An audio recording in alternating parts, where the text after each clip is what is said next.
रोजाना दिली मालूमात हासिल करने के लिए चैनल को अभी सब्सक्राइब करें, हमारी वीडियो को लाइक और शेयर लाजमी करें। प्यारे आका सल्लल्लाहु अलैहि वसल्लम के प्यारे दीवानों, कुर्बानी के हवाले से आप पहला मसला देखें तो आप और हम जब जानवर ज़बह करने के लिए तैयार होते हैं तो यही तो पढ़ते हैं, इन्नी वज्जहतु वज्हिया लिल्लज़ी फ़तरस समावाति वल अर्ज़, पढ़ते हैं ना।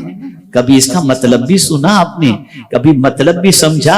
नहीं, मतलब तो सिर्फ इतना है, जल्दी जानवर ज़बाह और कलेजी घर पहुंचे और पका करके खा लें, यही तो मतलब होता है। सुनो इस आयत करीमा का और इस जुमले का मतलब क्या है?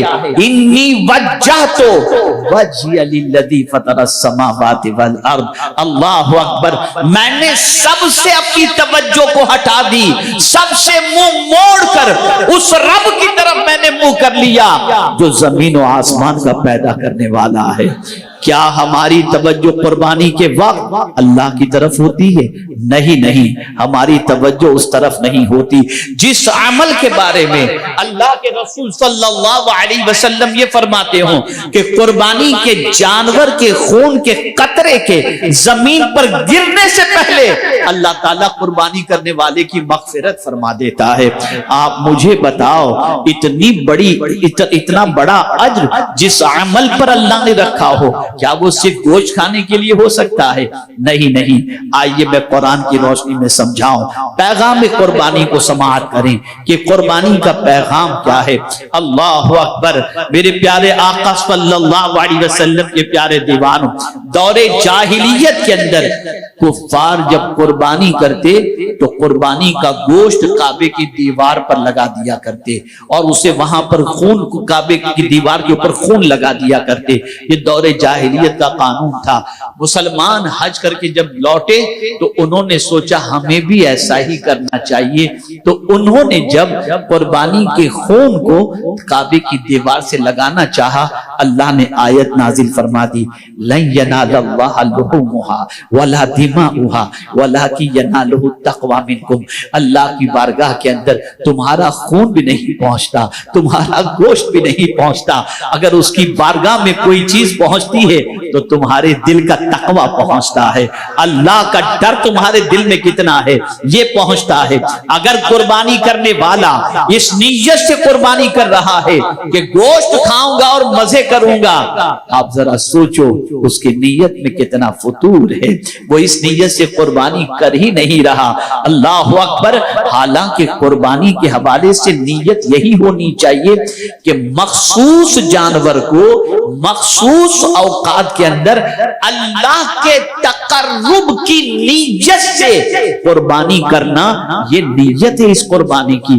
किस लिए कुर्बानी करो? ताकि अल्लाह का कुर्ब नसीब हो। ये कुर्बान लफ्ज भी जो है ना, ये कुरान से है और ये अरबी है। मेरे प्यारे आका सल्लल्लाहु अलैहि वसल्लम के प्यारे दीवानों, ये कुर्बानी अल्लाह से करीब कर देती है, ये कुर्बानी अल्लाह के कुर्ब की दौलत अता करती है।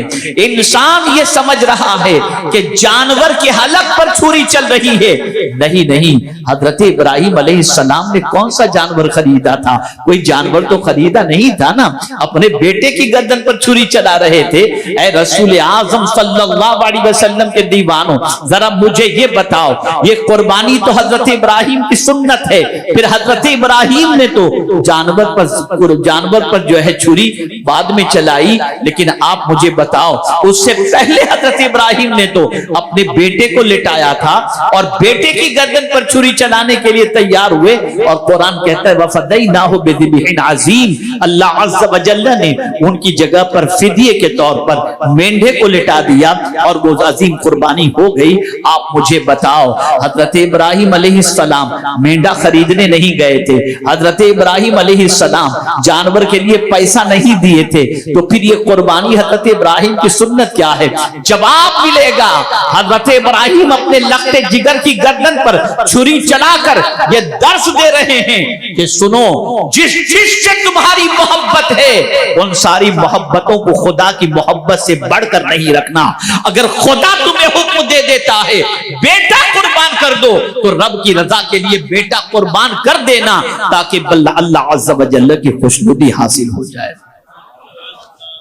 वो एक जानवर पर छुरी नहीं चल रही थी, वो नफ्स पर छुरी चल रही थी। وہ خواہش پر چھری چل رہی تھی، وہ ارمانوں پر چھری چل رہی تھی۔ آج کا مسلمان خواہش کا غلام ہو گیا۔ حضرت ابراہیم علیہ السلام نے بتایا میرے بیٹے کی محبت بڑی میرے دل کے اندر ہے، میں نے اسے اللہ سے مانگا ہے، اللہ نے مجھے عطا فرمایا، لیکن اگر میرا پروردگار مجھ سے فرمائے کہ بیٹے کی گردن پر چھری چلا دے، میں بیٹے کو نہیں دیکھوں گا، میں رب کے فرمان کو دیکھوں گا، پالنہار حقیقی کے فرمان کو دیکھوں گا۔ یہاں سے ایک مزاج ملا۔ قربانی کا سب سے بڑا پیغام یہ ہے کہ تم صرف جانور پر چھری مت چلاؤ، اپنی خواہشوں کی پیروی پر بھی چھری چلا دو اور عزم کرو، مانیں گے تو اللہ کی مانیں گے، اپنی خواہش کی کبھی مانتے ہوئے نظر نہیں آئیں گے۔ ہم نے خواہش کو اپنا معبود بنا لیا۔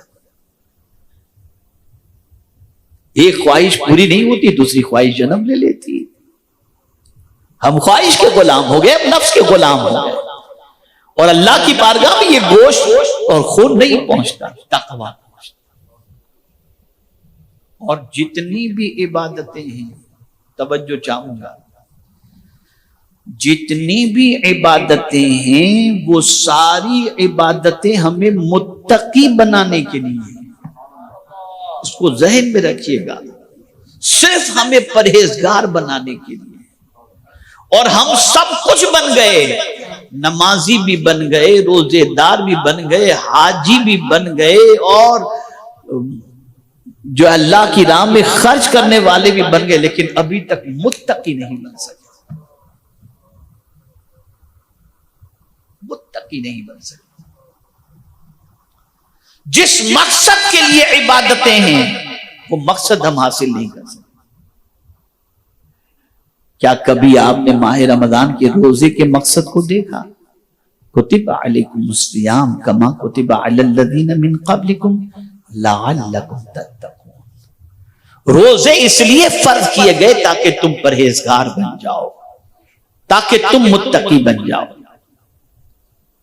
سفر حج کے لیے جا رہے ہو، زاد سفر لے کر کے جا رہے ہو، لباس پہن کر کے جا رہے ہو، وہاں بھی قرآن کہتا ہے اگر تم جاننا چاہتے ہو کہ تمہارا حج کے سفر کے اندر زاد سفر سامان سفر کون سا بہتر ہے، تو قرآن کہتا ہے کہ سامان سفر کے اندر تقوی یہ سب سے بہترین زاد سفر ہے، اور لباس جو ہے وَلِبَاسُ التَّقْوَى خیر، تقوی کا لباس سب سے بہتر لباس ہے۔